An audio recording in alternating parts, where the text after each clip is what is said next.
তিনি শাম সফরে বের হয়েছেন। শামে সফরে যাওয়ার পরে সেখান থেকে যখন তিনি ফিরে আসতেছেন, প্রতিমধ্যে একজন বৃদ্ধ মহিলার সাথে ওমর রাদিয়াল্লাহু তাআলা সাক্ষাৎ হয়। ওমর রাদিয়াল্লাহু তাআলা বৃদ্ধাকে জিজ্ঞেস করলেন, মা, আপনার বাসায় কি খাবার নাই? আপনার শরীর, আপনার মুখ এত শূন্য লাগছে কেন? আপনি কি খাবার খান না? বৃদ্ধা মহিলা বলে, কয়েকদিন হয়ে গেল আমার ঘরের ভিতরে কোনো খাবার নাই, আমি অনাহারের মধ্যে রয়েছি, ক্ষুধার্ত অবস্থায় দিন রাত কাটাইতেছি। ওমর রাদিয়াল্লাহু তাআলা বলেন, মা, আপনি কি জানেন না আপনার বর্তমান খলিফা, মুসলিম জাহানের বর্তমান খলিফা হযরত আমিরুল মুমিনিন ওমর রাদিয়াল্লাহু তাআলা তিনি শামের সফরে গেছেন, আপনি কি তার সাথে সাক্ষাৎ করেন নাই?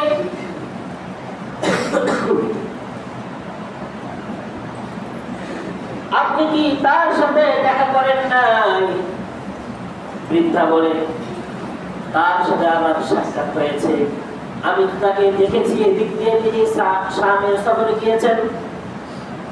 ওমর রাদিয়াল্লাহু তাআলা বলেন, তাহলে আপনি কি তার কাছে কোনো অভিযোগ করেন নাই? আপনার বাসায় খাবার নাই, আপনি কি কথা ওমর রাদিয়াল্লাহু তাআলা কে জানান নাই? বৃদ্ধা বলে, আমি কেন ওমরকে বলতে যাব? ওমর হলেন বর্তমান সময়ের খলিফা, আমি যদি অনাহারে থাকি তাহলে আমি কেন তার কাছে গিয়ে বলবো বাবা আপনি খাবারের ব্যবস্থা করো? বরং আমি তো ওমরের রব, আল্লাহর কাছে অভিযোগ দায়ের করবো। ওমর রাদিয়াল্লাহু তাআলা খেলাফত করে আমার মতো বৃদ্ধা মানুষ অনাহারে রাত দিন কাটাইতেছে। হযরত ওমর রাদিয়াল্লাহু তাআলা বিলম্ব না করে দ্রুত বাইতুল মালে চলে গেলেন। সেখানে যাওয়ার পরে নিজের কাঁধের মধ্যে আটা ময়দা যা হয়েছিল সেগুলো তিনি কাঁধের মধ্যে নিয়ে নিলেন। এরপরে বৃদ্ধার ঘরে আসলেন। আসার পরে বললেন, মা, আপনি বসেন, আমি আপনার জন্য খাবার আয়োজন করি, আপনার জন্য রুটি রান্না করে দেই। হযরত ওমর রাদিয়াল্লাহু তাআলা নিজ হাতে বৃদ্ধা মহিলাকে খাবার খাওয়ালেন। এবার মহিলা খুশি হয়ে ওমর রাদিয়াল্লাহু তাআলা বলছে, বাবা, কে ওমরকে খলিফা বানাইছে?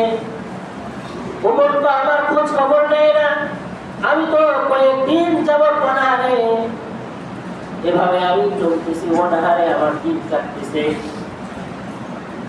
তোমাকে খলিফার আসন দেওয়া উচিত ছিল।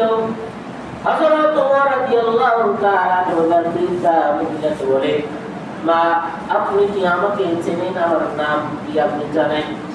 বৃদ্ধা বলে, না বাবা, আমি তো আপনাকে চিনি না। ওমর রাদিয়াল্লাহু তাআলা বলে, ও মা, আপনি যার ব্যাপারে এতক্ষণ অভিযোগ করলেন, সেই ওমরের ব্যাপারে সেই ওমর হলাম আমি ওমর। আপনি আল্লাহর কাছে আমার ব্যাপারে অভিযোগ দায়ের করিয়েন না। কখনো যদি আপনার কোনো অসুবিধা হয় তাহলে সরাসরি নিজের সন্তান মনে করে কি আমাকে শাসন করবেন, আমাকে গিয়ে অভিযোগ করবেন, তবে আল্লাহর কাছে আমার ব্যাপারে কোনো রকমের অভিযোগ করিয়েন না।